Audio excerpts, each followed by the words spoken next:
Hello everyone, today we talk about the Old Prussian tribesmen from the 11th to the 13th century.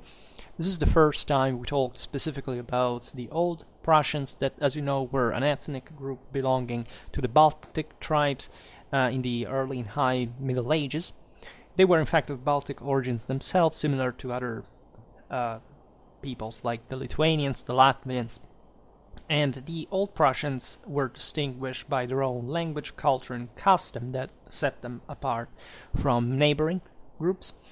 They are quite famous historically because they represent a very important chunk of the Baltic peoples to have been virtually wiped out as a political reality, right? They weren't genocide, but let's say almost, right, by the Teutonic Knights that were somehow not provided with this immense human sensitivity, as you know, but definitely they were paying back the same Old Prussians for the troubles that they had procured together with other groups to other peoples, including the Poles that had settled, as you know, the same Prussians as the same Teutonic Knights as vassals of the Polish crown in Prussia among the Prussian, the Old Prussians, and leading to this systemic subjugation. And today we talk about the Prussian tribesmen fundamentally in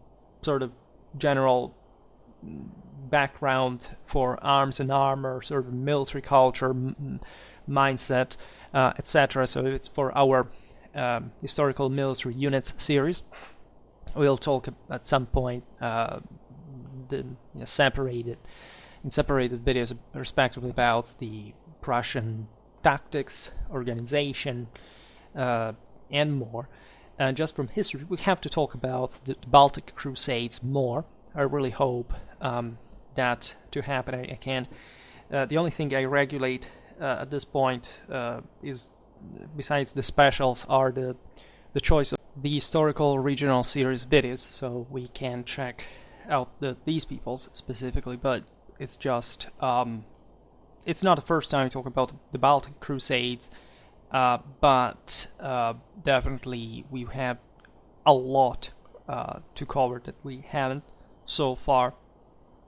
So the interesting aspect, by the way, that aside from the staunch Prussian resistance against the German and Polish onslaught, is the fact that as a people they disappeared because they were conquered, but in this process not just massacred, as many of them were indeed deported, enslaved, because even actually I was asked this my last video about the Teutonic habit, right? Yes, the Teutonic Knights did enslave as well these peoples, right? This was allowed for pagans, and this is not just because of the atrocities that were committed from both sides, right? People literally being roasted alive, and at simili and other amenities, but because it was just normal, right? If you look at northeastern Europe, you know that thing goes on for an indefinite time. I mean, in 17th century Finland, there was proper slavery still going on without much of a problem, and this had absolutely remained normal, traditional, and it sort of made sense considering the sort of general background and dynamics of those regions. I made multiple videos about Finland, Estonia, etc. I also dedicated an episode of the Eurasian steppes warfare series to also people just living at the outskirts of the steppes, such as in fact the Balts, and we talk about the Prussians a bit. As you understand already by general background, if you're familiar with my historical military units videos, there isn't much of a radical characterization we can make of a Prussian tribesmen from the 11th to the 13th centuries. As you see here, they weren't fundamentally that different from the Polish peasantry, like in clothes, in sort of even technical capacities, but they were fundamentally different in a political, in part also spiritual sense, given that they got Christianized in the process. They had participated to the broader piracy existing during the Viking era, being in fact quite of a amphibious adventurers, let's put it this way. Many Slavs as well had participated to that, and will make videos about this. I'm not sure whether I have something scheduled already, but okay, we'll get to that, right? Especially the Pomeranians. I mean, there is a lot about even nautical, sort of naval military culture to browse about these populations. They're really fascinating, also because of their steppes link, right? These were sedentary populations, but they had received extensive input, right, from steppes military culture. You find still kurgans, right, with stales that are very similar to the ones used, in fact, all across the Western Eurasian steppe proper. Differently from these areas were not steppe. You do have even certain features of their equipment, certain styles, especially in axes, say, etc., that are reminiscent of steppes models, and you can definitely appreciate how close, in a sense, the influence of nomadic warfare was among these populations. We've seen it among the Lithuanians, the Rus, etc. Today, however, we stick to that context that I discussed in that video about the Baltic Crusade tactics, that talks mainly about the Lithuanians, but of course, because they're better documented, were the more important and sort of also the only ones that made it out as a people of the Northern Crusades, at least as rulers in their own regard, that, however, apply largely to other Baltic populations as well. You know, there is this twist of fate for which the old Prussian culture would give, albeit also culture and language gradually disappearing over time, give the name to the later Prussia, right? The sort of successor to the Teutonic state that had been established from, in fact, the old Prussian land with the Bull of Rimini, the backing of the Holy Roman Empire, and in fact this extraordinary, made a video about the Teutonic order, the Teutonic state in the Baltic specifically, for the historical region series. I will come back on that as well. One note also is the fact that, as I was about to get before, in spite of my digressions, is that many old Prussians did actually become local aristocracy in the German state, right? Many descendants that were Christianized, that married into the local knights, that were settled also as lay vassals by the Teutonic order, etc. Of course, were to be Germanized to some extent, others Polonized, etc. And so, of course, as auxiliaries, they did provide, after all, with forces that, as we've seen in also for other populations, were a bit like even the final rank soldier, definitely involved as tribal levies and gradually becoming feudal ones, next to the hardcore of the ultra-heavy Teutonic knightly force. And they were necessary for the latter to operate, especially in these wild territories covered by swamps and forests, depending on the areas, right? And therefore being quite difficult for heavy cavalry. It was not present even in these overwhelming numbers, because the Baltic countries were substantially underdeveloped. It was very difficult to simply graft. Doesn't matter how hard the Germans worked successfully in the end, but still it took time, right, to have substantial amounts of men-at-arms levied from these very lands. Very often were again people coming from the answer from as the original German colonists, etc. And so you had instead large swaths of these local auxiliaries that, as we will see now, had a very simple outlook, but that also knew very well the terrain and were really vicious, to say the least, in guerrilla fighting. We know all the various, especially in the forest, that these peoples recognize their own strategical inferiority, and so they entrenched themselves in the wooded hinterland, in the marshes, etc. It was sort of an habitual measure for their lifestyle, for their quality of life, let's say. The Germans were coming from now particularly advanced background, just like the Scandinavians, in the sort of westernized Frankish Christian fashion. The St. Pauls were fundamentally evolving, as we were talking the other day about in our video about Polish warfare during this period, along the same Western pattern. And so these populations didn't quite have much of a chance, but we should point out again that they weren't completely wiped out in a true sense. I mean, their legacy lived on again, if anything, biologically, genetically, within many of the locals that at some point were also, of course, displaced by the events, by the many wars fought in these areas, and that were not to be recognized as Prussia, at least in the old sense, anymore, and so that we assimilate to, again, the Balts, the Germans, the Poles. But there is this footprint of sword. Now, the Prussian tribesmen. We have some iconographic evidence showing us what one of these pagan warriors could look like, and more of their background later, also from a psychological point of view. We have on the 11th century lanks of St.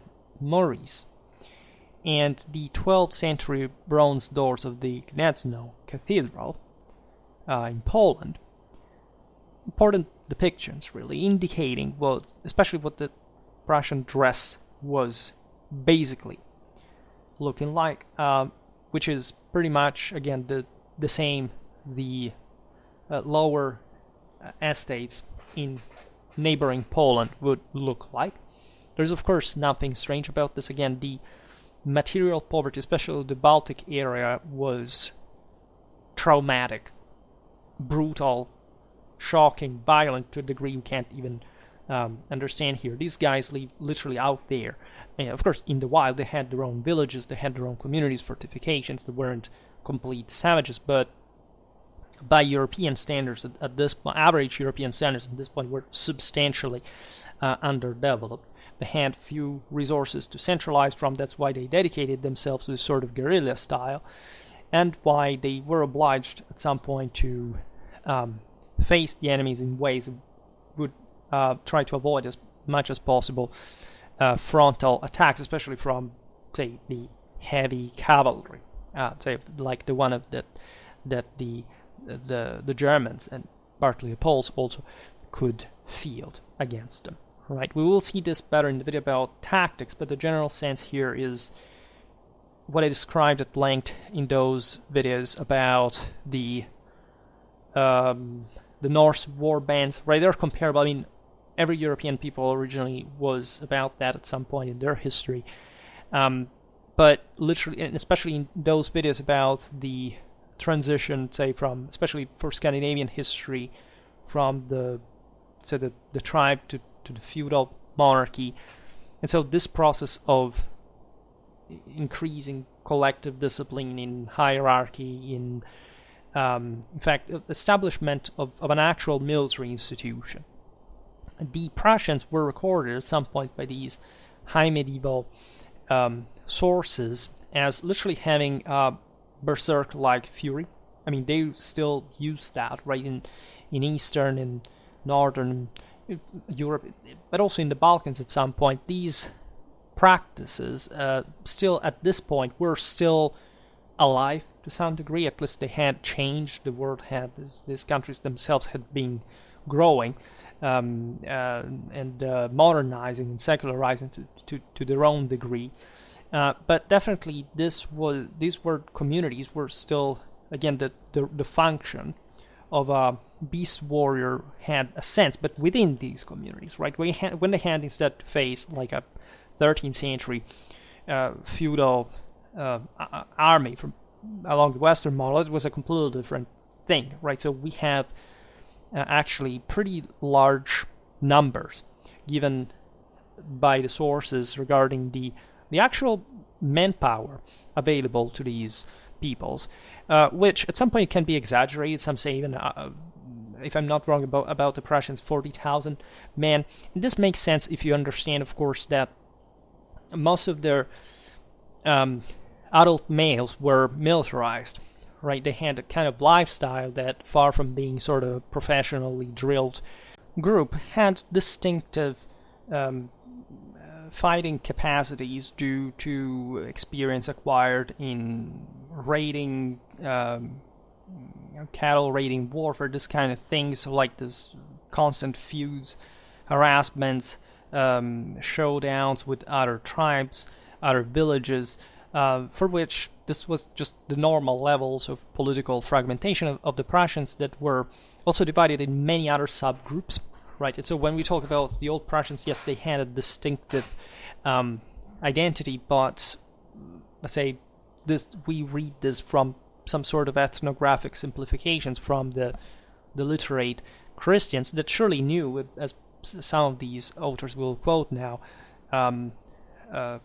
the old Prussians as such, who, however, probably identified much more strictly, at least they had more at heart, the local tribal identity, or even the local clanic one, right? And of course, throughout the 11th and 13th century, they were also not just conquered and assimilated, but in this sense, modernized, Christianized, and so they also entered a more sort of dynastic, feudal background, right? The clan, the warband declined, and the lord, the castle, the peasantry subjected to it instead rose, importantly enough. But these 11th century sources we just quoted are quite relevant for a number of reasons. The length of St. Maurice was considered one of the imperial regalia of the Holy Roman Empire, right? So a collection of objects that symbolize the legitimacy and authority in Christendom.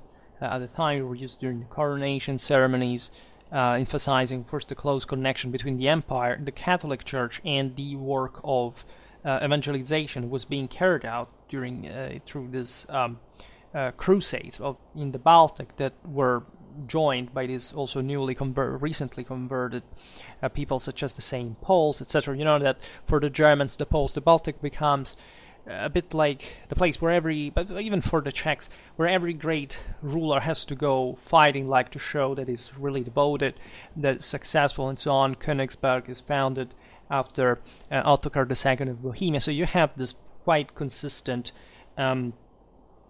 sense that, of course, those who you're fighting are the enemy of the faith. They are openly pagan, telling the truth, the Teutonic Knights would exterminate a bit whomever they found, also because some of these peoples did Christianize, but just to say, hoping to escape the forced conversion, the armed conquest in the first place, and instead at some point they were in some cases objectively loyal, but at other times it just was this eastern frontier forgotten by God in a literal sense, where the greatest bloodshed could be carried out without too many consequences, and just for aggrandizing first the power of the lords who had the power to install themselves there and rule over the locals as serfs.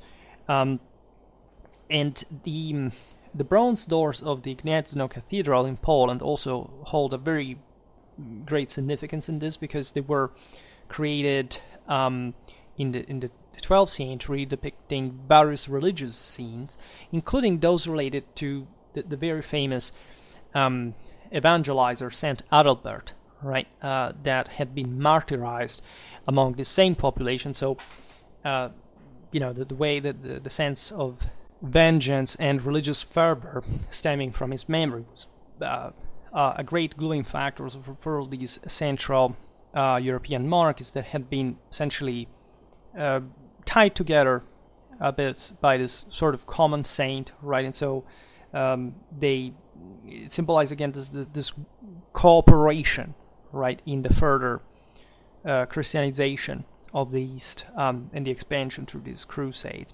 right? And without mentioning, like we use it for this reason also as a very precious iconographic source, the doors were considered a masterpiece of medieval bronze craftsmanship and a visual representation of religious devotion itself, right? They played a crucial role in promoting first of all, the power of the Polish rulers, of course, the significance of Christian faith, and the strengthening the ties between Poland and the broader Christian community in the Baltic region. So the Prussians represented in these sources are, again, very simply dressed. A few are shown bare-legged, even, which would have not been so strange if you look at other depressed peripheral areas of Europe like the Celtic fringe, etc. We realize that fighting bare-legged went on for centuries and centuries, even beyond the Middle Ages. The human body can do miracles, really, when you're out there in the wild and just in the political and military situation that is about to wipe you out from a second to another. The callus that is going to form just by walking on earth and rocks, etc., is the least of your concerns. By the way, once that is formed, basically you can go pretty much free around.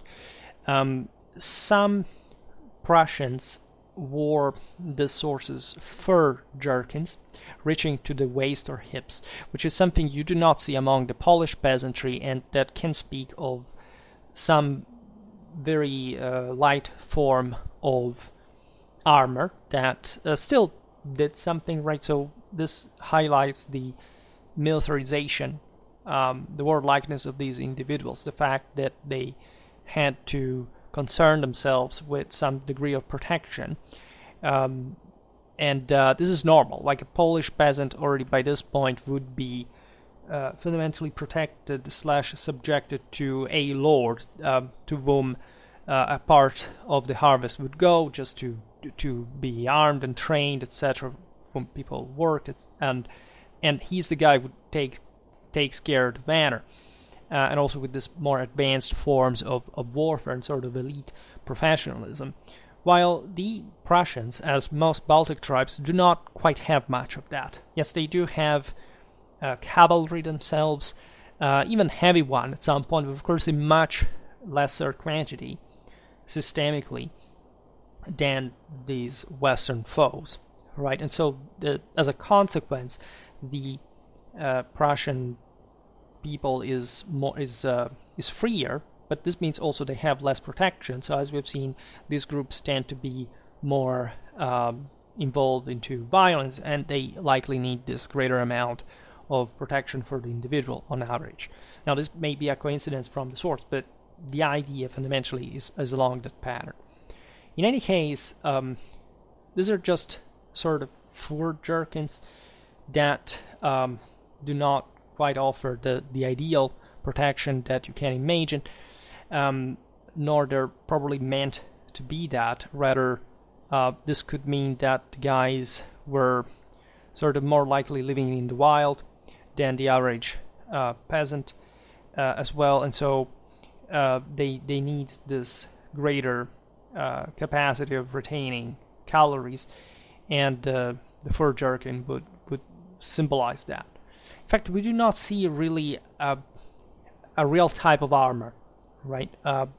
One guy wears a helmet, conical in shape, which surely has some influence from the steppe, just like we've seen recently in Polish Arms and Armor, the great Polish style that was heavily influenced by nomadic and even Middle Eastern military styles, since the migration era was maintained as well among these populations. But as we've seen, they were fundamentally rare pieces. Even for one of these Prussians to have such metal helmet was an important deal. Some sort, material culture being, again, nightmarish to say the least. From the written sources, we know that Prussian tunics and trousers were of linen and wool.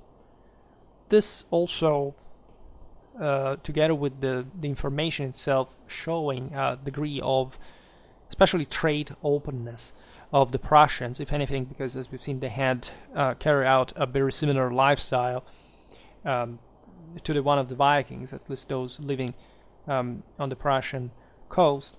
So the woolen clothes here are generally obtained from commercing furs with the Poles, the Germans, and the Scandinavians. Simple, of course, resources, but still needed unitly by the local market. Prussian shoes were made of bark, fiber, or rawhide, which are naturally resistant. They suggest, of course, they needed some greater grip on the terrain, also because of the difficult grounds in which they would habitually fight, especially when they took refuge from the enemy raids into places in the forest, in some hills, etc. And they would give much greater grip on difficult terrain for their ambushes, getting dispersing their hidden paths among the woods, and more. A long woolen cloak could also be worn, of course, to increase caloric retention.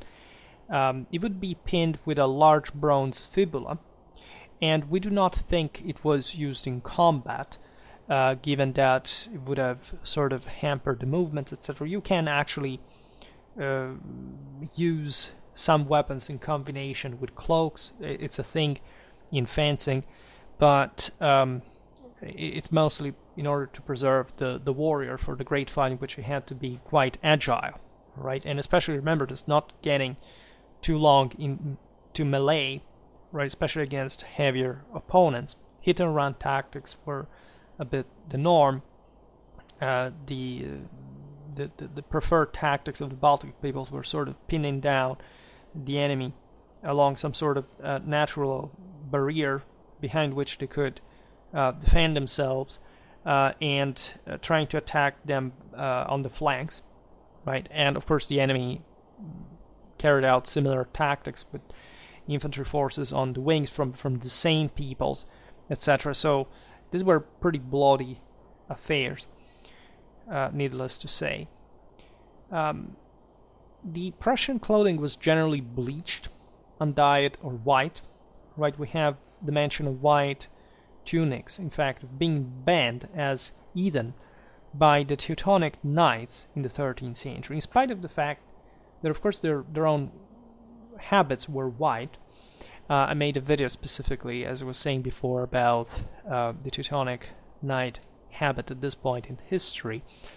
This rather means that the white habit, as you know, was a greatly sought prerogative by the same order, and it was, of course, an important symbolism attached to the purity, the heavenly light, right, of white, which could evidently not be boasted by these peoples coming from the dirt, right, and that were fighting against these angels that kill everything they touch, just to quote Percival's vision of knights at this point in history. So wearing this white tunic was not just something that could not be done by anyone in a importantly regulated a stratified society, but especially when done by the local subjects, it would have been the same Prussians as also the enemy of the same order. It would have looked as an affront, but also a sort of resistance symbol, because surely among the same Prussians, white had with the same symbolism, the same meaning, given that among these warriors, again, the idea of divine transfiguration, of celestial power, etc., were all still especially deeply ingrained, right? And this makes sense as an explanation, I would say.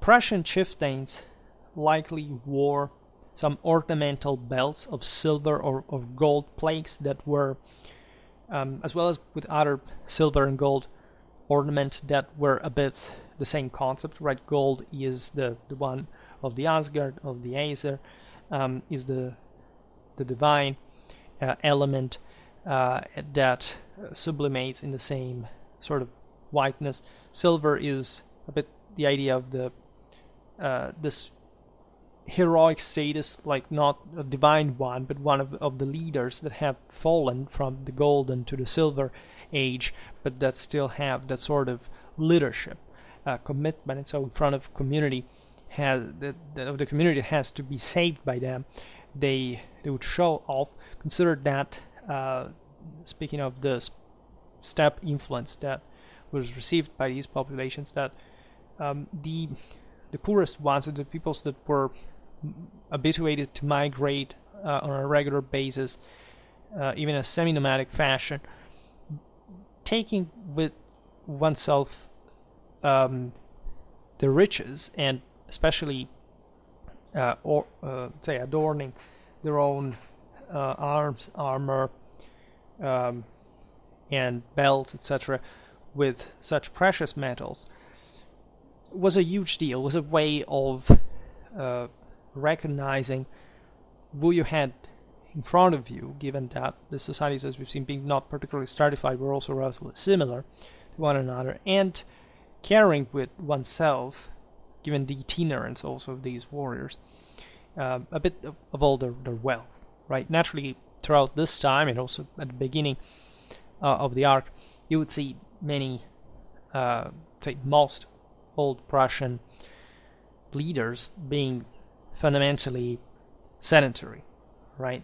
So not really being nomads or whatever, but still, again, when the Christians arrived and began to conquer and things got pretty rough, well, there was a lot of displacement, without mentioning that the elites, even within the same Baltic peoples, would regularly foster each other's children at different courts, as it was really normal, this sort of war band tradition to create sort of a greater sense of community and purpose and values, especially among the very elite, right? The chieftains may carry also a dagger in a bronze-plated sheath, which again would add to their prestige. The Saxon historian of the 12th century and a priest at Bosau near Plön, that is Elmod, describes the Prussians' stereotypical appearance, that is blue eyes, ruddy faces, and long, mainly fair hair. So they look, and in this triangle is fairly typical northern, central, eastern Europeans, right? Let's remember that this people is not, say, genetically is documentable, but again, in an identity fashion is gone, right? So it's interesting that Helmut gave us also this phenotypic description.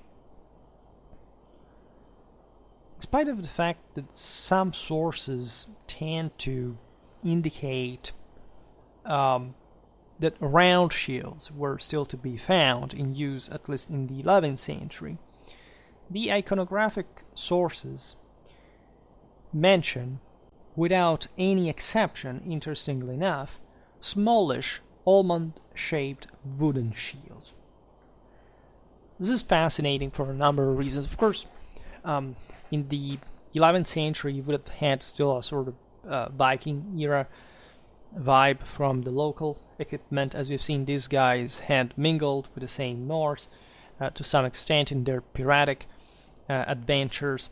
But here we have to reflect, in fact, about the differences from between these types of societies. Right, the Scandinavians at this point were substantially and already more advanced than the Baltic peoples.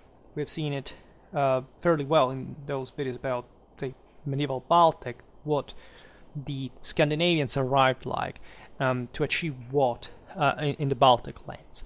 It's a bit like the same Germans. At this point, were by approximation of the same Western mold. Yes, the Scandinavians maintain greater archaisms, surely less wealth overall, but when you compare these groups with the Balts, they definitely look much more similar among each other than the latter, that are really that underdeveloped.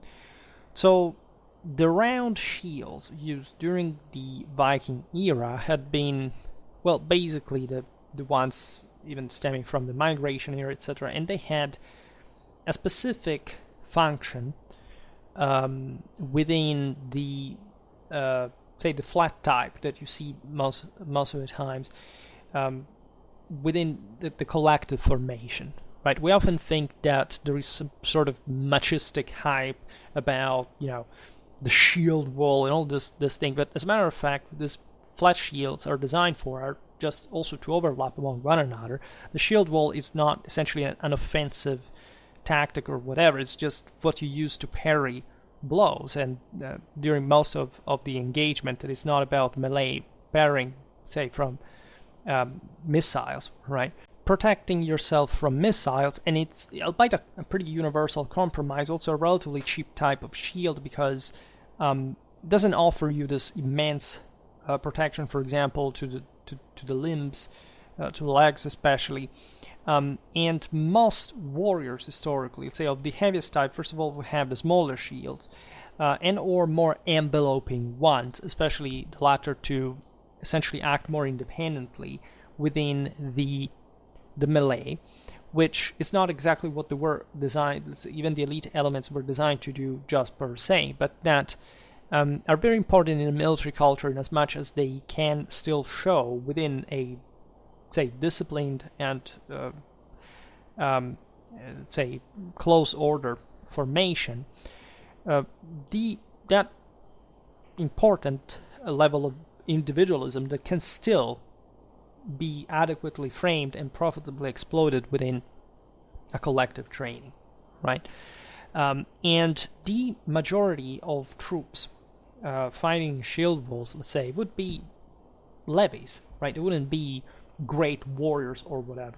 And this actually is not to diminish what this means overall, because it means actually that you have enough men to be drilled, after all, in this formation, to follow you and to maintain cohesion, which is already an important level, say, mirrors an important level of political and social development. It's simple, right? Every people does it. Even the Prussians did it to some extent, right? But the difference here, in fact, in the shields that at least are depicted iconographically, and is significant, because the Prussians do not have this larger type of shield, apparently to be used in this formation, fundamentally. It's, again, a smallish, almond-shaped wooden one, by the way, with or without bosses and horizontal or diagonal strengtheners, and sometimes even apparently leather cover, painted with either simple pattern, decorated with studs, whatever. What does this mean? What does this tell us about the Prussian tactics, formations, etc.? Well, if this was actually the most common type of shield, we can point out two things: that the Prussian warrior wouldn't be so likely engaged in particularly orderly or cohesive formations. There surely were present but to a much lesser degree than what you could see even among the Scandinavian levies at this point, right? This simply reflects the higher level of fragmentation, poor social stratification, and general lack of hierarchy of the Baltic people. So again, guys that are a bit more individualistic, paranoid, out there on their own, and therefore specialized in hit-and-run tactics, for which a smaller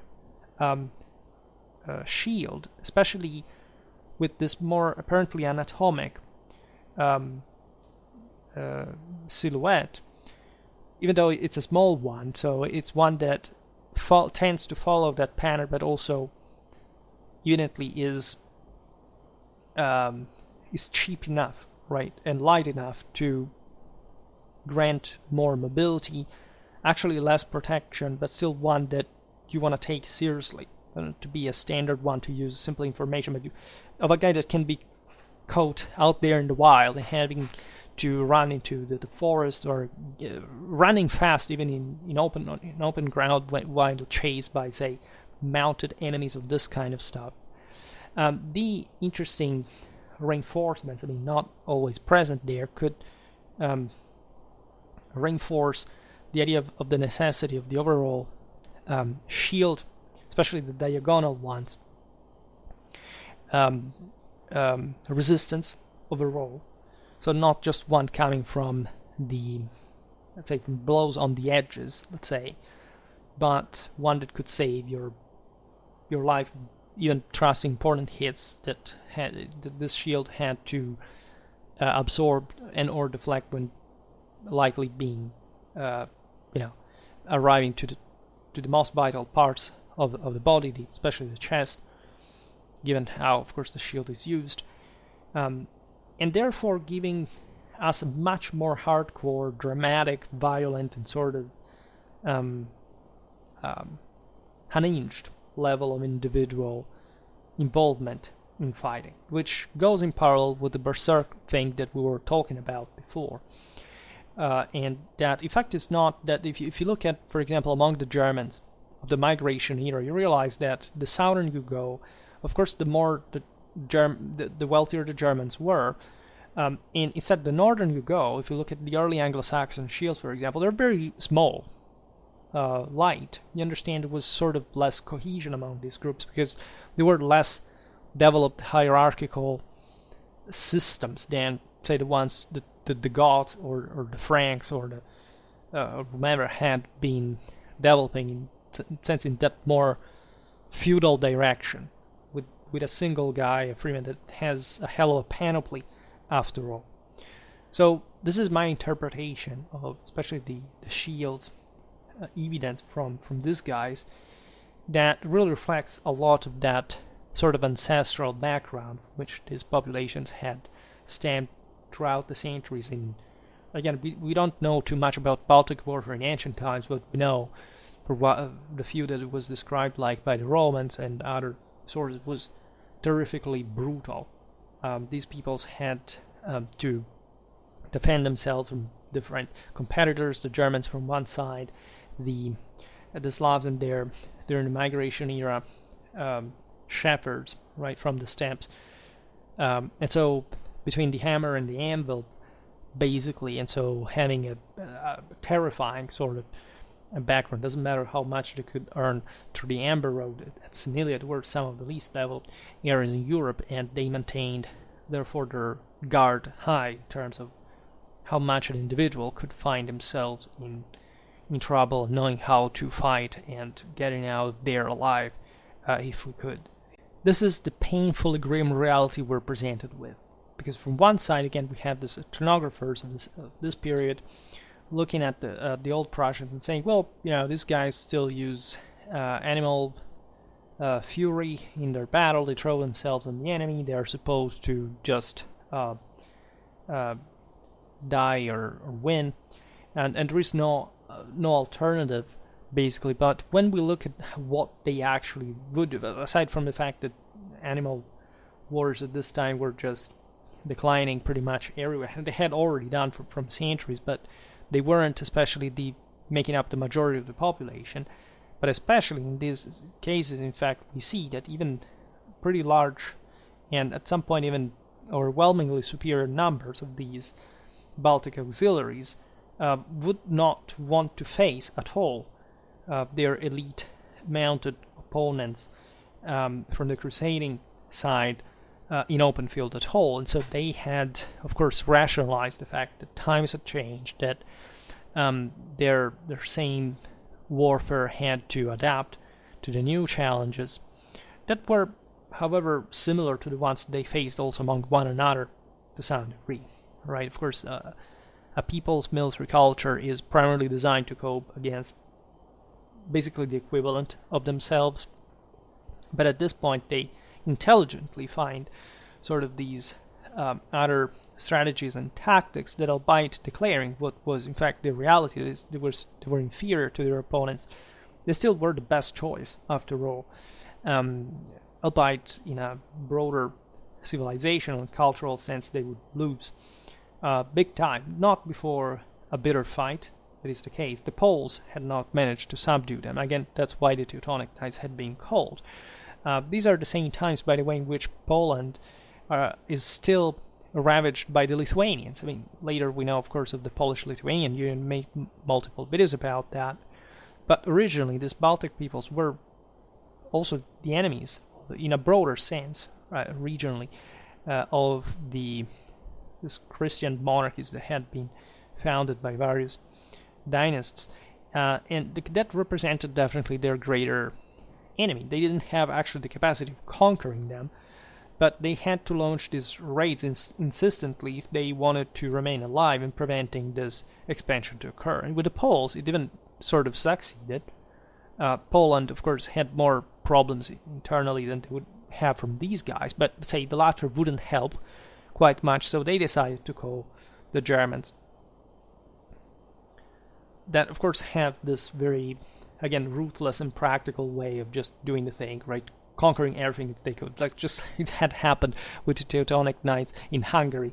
The local kings had thought basically the same thing in order to get rid of the Cuman infestation in Transylvania. And what happens is the Teutonic Knights arrive and start conquering an enormous territory that immediately makes the Hungarian kings freak out, and so that they decide to expel the same Teutonic Knights because they're too dangerous. And that's a bit what would happen with the Teutonic state in the Baltic that almost wiped out Lithuania, and that brought to the same Polish-Lithuanian strange couple, let's say, to eventually crush the same, as you know, at the Battle of Tannenberg, Grunwald, in 1410. So after, actually, you have to appreciate the relentlessness of the Lithuanians that basically lost, right? If it hadn't been for the Polish intervention, but Polish Union, but for all these centuries, they managed, they conquered Ruthenia after the Mongol invasions, all in order to stop the Teutonic Knights. And they modernized an important deal, eventually to convert to Catholicism and united with Poland. But they were also larger people, like the Prussians were not lucky enough, in part because they were small, in part because they were closer to civilization, so they were overwhelmed by the latter earlier, right?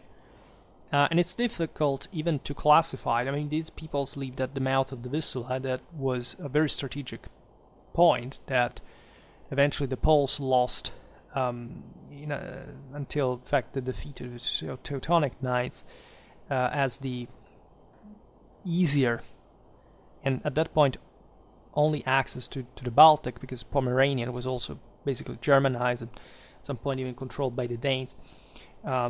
These Prussians there were sort of pain in the behind, to say the least. They hadn't managed there because they were vicious, right? They would sacrifice themselves abundantly just to keep the invaders out. There wasn't too much force from the Polish monarchy that was fundamentally disgregating into various dynastic duchies, and the sheer will to power of the Prussians had been enough to survive, at least until the Teutonic Knights arrived. speaking of the Prussian shield that we described before, we can compare it with Polish examples, indicating that it was made of, at least there were different types. One, the typical one, was made up of 3 planks with a 1/4-inch gap between them. This had to do with the absorption of the blow impact, which tells you also how violent actually the same Prussian warfare, in spite of this material poverty, actually was. And so reinforcing the idea that these guys tended also, especially among each other, to go straight at one another and make it quickly. This seems to have effect. It is something we see also in Estonian warfare, etc. Quick, brief engagements in which you had to knock the guy out in a very short time and then pulling out of the mess, because you would expose yourself in open ground. This is what they were trying to avoid in any case, right? And the interesting thing regarding the flatness and the curvature of the shield is that while usually flat at the back, the shield was convex in front, meaning that also the necessity of parrying blows, deflecting missiles, javelins were out there, archery, as we will see, was also another thing, was particularly relevant. And this convex front helped to also, well, it was designed for that sort of individualistic type fighting we were talking about before, but also increasing the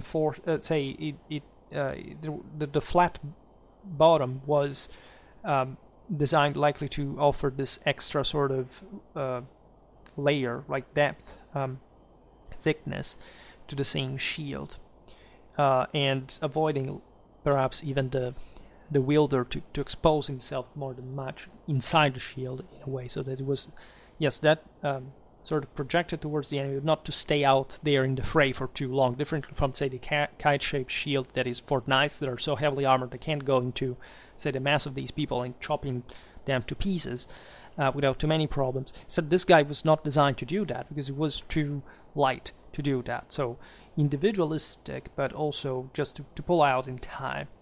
And this adds up to the sort of the model that we're tracing before. But let's pass also to offensive weapons. It seems that narrow-bladed thrusting spears, swords, and axes were the main type of weapon, predictably, in this times and places, right? The narrow blade suggests a capacity to sort of hit sneakily in some way, and swords and axes tells us something more traumatic, especially the latter. We see on the Gnezzo door, a cathedral door, a massive axe used to decapitate Saint Adalbert, and who had been in fact martyred among the Prussians. This adds up again to the general savagery of the context. We know from the chronicles that the Prussians also used the bow, which is pretty obvious. There was an important influence from the surrounding regions in terms of certain technical devices. For example, I don't know, quivers, bow cases were inspired surely to some contemporary Polish types. We have seen in the aforementioned video about medieval Polish warfare during more or less this era, the 11th to the 14th century, some actual old Prussian weapons, and we highlighted, given the location of the finds and the date, the impossibility even of distinguishing in practice who was who here. Even as praise of war, I mean, those Teutonic knights that were roasted alive when captured by the Prussians, of course, were stripped of their equipment. Some were actually cooked within the armor, just for adding to the detail. But of course, the weapons would be tried. I mean, same armor at some point could, of course, be sold, be taken. Here we do not understand who's who. Can be Lithuanian, can be Prussian, can be Polish, can be German, whatever. Right, there were lots of people around, a lot of raiders, a lot of weapons smugglers, a lot of pirates, a lot of dealers of various sort.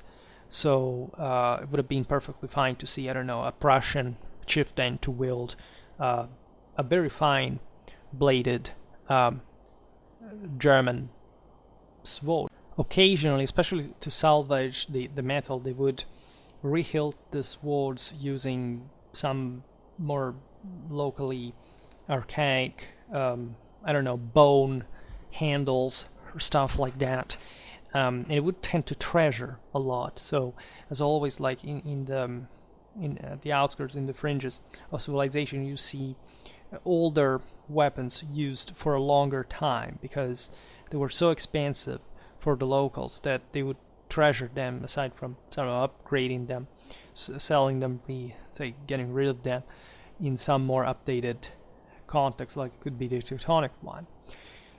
So definitely we have this sort of mixture. Axes, bows could be useful in many other circumstances, like daggers, I don't know, in the forest to skin animals, to hunt, whatever, right? Archery was important because if we have seen especially the sort of hit-and-run tactics, guerrilla, etc., but also the lightly armored profile of the local forces, it would be a pretty nasty weapon. I imagine against the Teutonic Knights would be used especially against the horses that very often, aside from caparison, wouldn't have basically any protection. These are areas again in which infantry warfare is proportionally more important than elsewhere. Doesn't mean that infantry is stronger than elsewhere. This infantry, as we've seen, is somehow inconsistent, but again, if you have, say, only 10 Teutonic Knights and 200 Baltic auxiliaries, of course, you're going to fight with what you have, right? And at that point, it seems, at least in case of the Estonians, I think this stems from the Livonian Chronicle. We have, I think, some of the earliest examples that I know of, because I specialize exactly in this, if you're really interested, of actually infantry wings on the side of the Crusader Knights, of cavalry specifically, because they could be dismounted as well, and it did happen frequently in this region of Europe, given the quite tough terrain, the wilderness, let's say, the forest, the marshes, etc., especially in the hinterland, which is not much, like probably, especially by the 13th century, infantry wings were the standard, right? We just don't find it documented too much because we are at the peak of feudalism. Most of Europe, therefore, writes with disdain about the infantry. Nobody really cares. We know that they were there, but nobody tells us what they did in battles, like, I don't know, the most important ones of the period, like Benevent, Tagliacozzo, Markfeld. We know they were there, but we're not explained really, and it's really later, especially in Italian warfare, but we've seen it among the French, among other peoples, of course, the same English. If you think about the 100 Years' War, even though we see they are a bit less of stopping power with the heavies, but that's another story for another video. But we know, right, it was likely the same thing. Some hypothesize the same tactics for the English knights and the Pisan crossbowmen at the Battle of Arsuf, as they successfully repelled the Ayyubid attack / ambush. So, that is pretty much everywhere, but since, that's the point I was making, in this land you have a tiny amount of elite available, because the local system simply does not allow for that, to have to concentrate so much resources in a single place. In lots of these sort of cheaper auxiliaries, of course, you're going to use infantry in a much more imaginative way, and sort of much more consistently, also because you're fighting essentially against enemies that are identical to this other infantry. There are, again, Prussian horsemen. They're not so typical.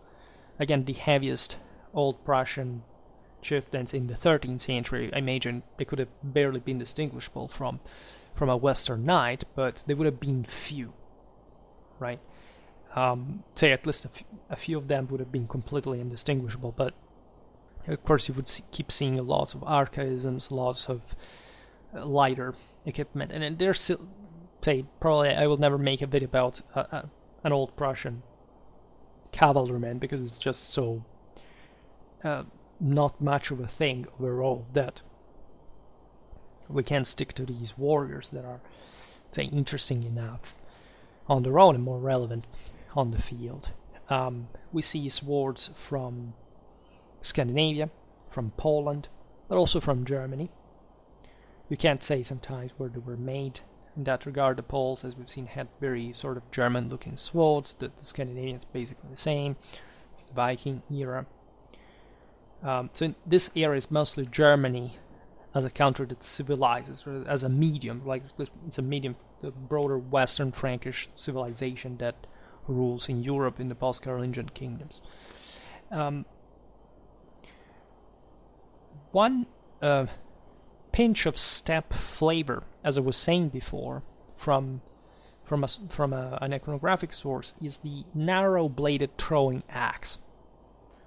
Right, this was not used only by the Prussians, but also by the other Baltic tribes. The Poles, the Russians, they do have that as well. It's really an amicable relic of the steppe, right? Being able to throw an axe to fix into somebody's skull. And as romantic as it sounds, it's definitely designed for a context where there isn't much armor around. This is typical of the steppe, and by extension, these Central Eastern Baltic European peoples are essentially affected, let's say, by a degree. They're steppish on their own, and the steppes are characterized, we explained it many times, made lots of videos about steppes warfare, by a very heavy but very numerical elite of heavy cavalry, in fact, of knights, and swarms of practically unarmored horse archers. Well, this translated in a sedentary context looks something similar to what we said about the Prussians. Again, these are sedentary, continental, say Central European mostly peoples. So it's not that they have too much to do with the steppe, but still, right, in a shade, in a pattern, they fit in that spectrum, and so the lighter, the easier to chop, to cut, right? And so these throwing axes were quite convenient, just to kill somebody. So equilibristically, let's say so,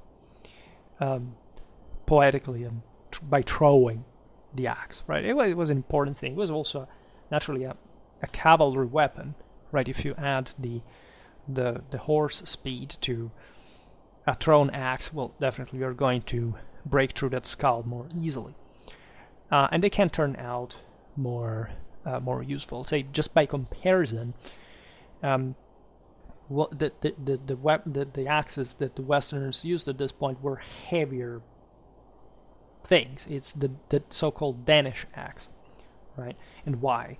Because there is more armor around, right? And a Danish double-handed axe would be used by, I don't know, a Scandinavian guy setting foot as a crusader together with the Germans, say, in Prussia, was designed essentially to rip off, a chest cage, a thoracic cage, even with actual armor protection, right? It was the actual ultimate design. It was smashing through the same rings and at least causing such a heavy internal trauma without necessarily even arriving to cut the skin, to of course bleed the guy white from the internal part.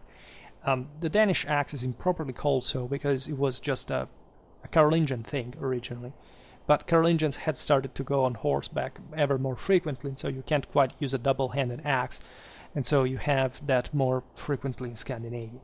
By the way, at this point it's rather the spear, sword, and shield, and the legs for the charge especially, that makes the heavy knight, so you don't see axes that much around, except also in this sort of closer steppish context.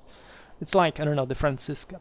We attribute it to the Franks, the Germans, but actually, aside from the fact that there was nothing about the Franks. Every single German of the migration era could wield that as a throwing weapon, but that was actually something coming from the Roman army, because guess what?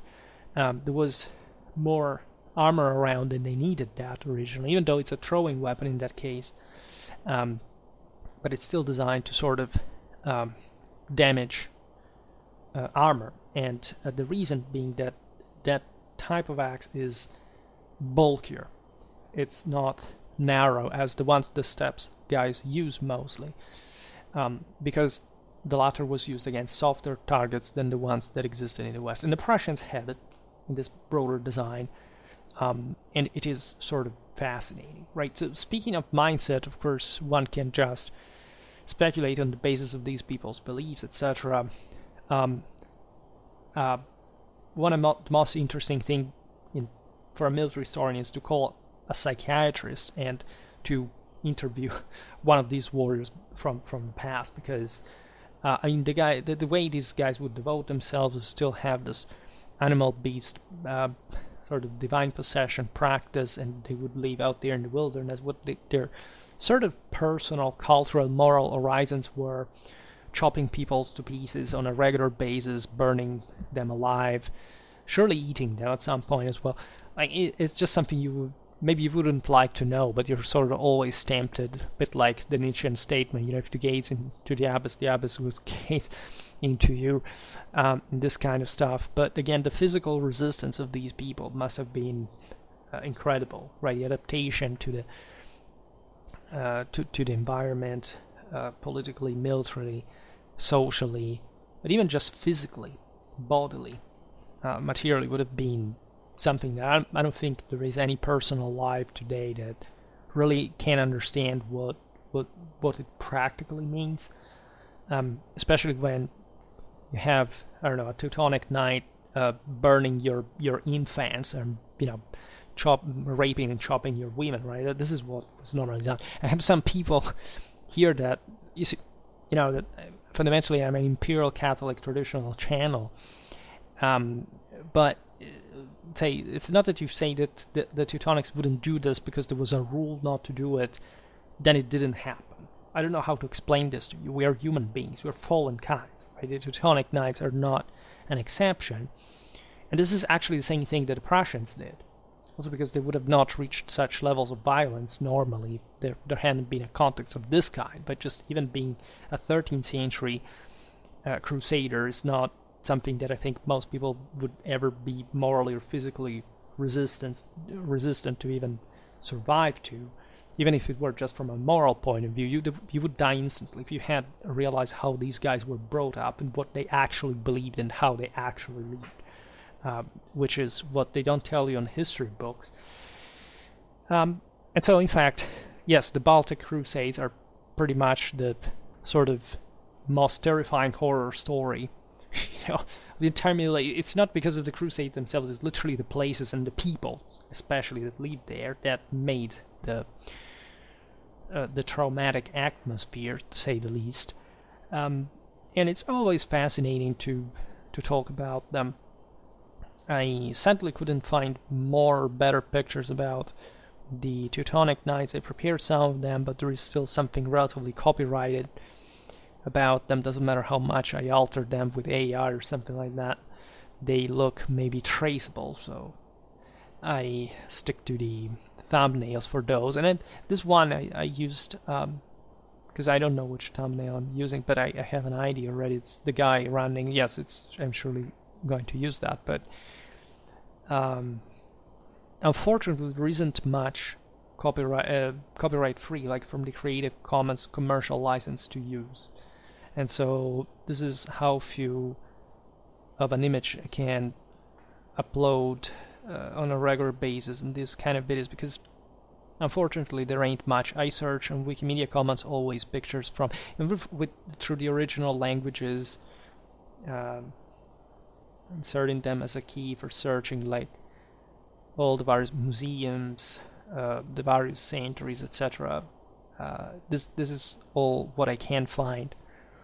Technically, for example, the blonde guy with the axe that you saw in the video before, that is from the St. Petersburg Artillery Museum, and he talks about the battle of the Lake Peipus, the famous battle on the ice, and you can see there even when the guy is pushing away the shield to hit with this sort of, in fact, axe, and if you look at the on the rear, he has this almost sort of sax, right? So that's the guy is a Teutonic knight, so it fits at least, from Thuringia. You can see the lion with the red band on it and so on, but it's technically a Russian from Novgorod. And yes, of course, there were some sort of Baltic forces here and there, even the Teutonic knights using them. And I like to insert always the proper picture, so I was eliminating that, but then I said, well, but nobody's going to even realize that, and even if I did so, how different would a Prussian warrior look like from this one? So I kept him, and I don't know, it's going to make mass, but even the girl, for example, I inserted the old Prussian noblewoman. I mean, this has nothing to do, aside maybe from the fibula that she has on the clothes, that could look like, of course, we're not talking about a warrior here, nor a woman, say, geared up for that. So, yeah. And then you have the maps, at least I could use them. Those are easy to find. You see all these tribal groups. The Prussians were made of the Pomesanians, the Pogesanians, the Bartians, as they were also called, I think, the Prussians at some point. Overall, the Varmians, the Natangians, the Sambians, the Nadruvians. You have these other peoples around. You know, the Galindians, the Scalvians. The Scalvians were also considered Prussian at some point. So it depends how you ethnographically want to... There's a great debate academically about these groupings, and again, it's not so important because, again, they were so similar after all, and they were so unstratified and pretty much the same that you can just supersede and say, well, who cares? Like, the important is that I know something more consistent from their warfare and whatever, and that's what I have fun here. As you've noticed, I've been following the cycle. At least the most perceptive of you have realized I'm fishing these topics more randomly. Before, I used to do more specials. I plan to restart also the historical region series that I stopped from almost a couple of months. A month and something. Because I had some things going on, I couldn't dedicate quite my time. But you see, the cycle provides you with lots of very interesting topics that you wouldn't cover otherwise. You can say, oh, well, I will do it for the cycle, but when will you find the time? Instead, I made this video about the Prussian tribesman, and hopefully this will be the opening video chronologically to other ones on the same theme. This is just scratching beneath the surface. You understand that only that, however, it's... You see how much we could say about a guy so simply equipped after all. There is some characters. We could get sort of external influences, characteristics about local warfare, likely what kind of, say, tactics, formations they could use, etc. Of course, I know other stuff that I'm not going in depth with today regarding how they fought, etc. But if you look again at the other videos made, especially the one about Baltic tactics, everything is clear. Even so, this is, I can give it a title if you like, but I'm going to link it down. No, it's not difficult, of course. Baltic Crusades tactics. Didn't make much. Made stuff about the Lithuanians, etc., but about the Prussians specifically. Aside from the ones of Frederick the Great, I made the Eurasian Steppes Warfare, Lithuanians, Estonians, Lithuanians, Prussians, and Moldovians. right? So it's interesting to say the least for the 10th, 11th century. This is pretty much it. So for today, I stop it here. I just hope that you enjoyed this video. If you did, please share it. Otherwise, leave a like or subscribe to my channel if you're interested in my upcoming content. As always, I thank you heartily for listening to me. I wish you a nice time and see you next time. Bye.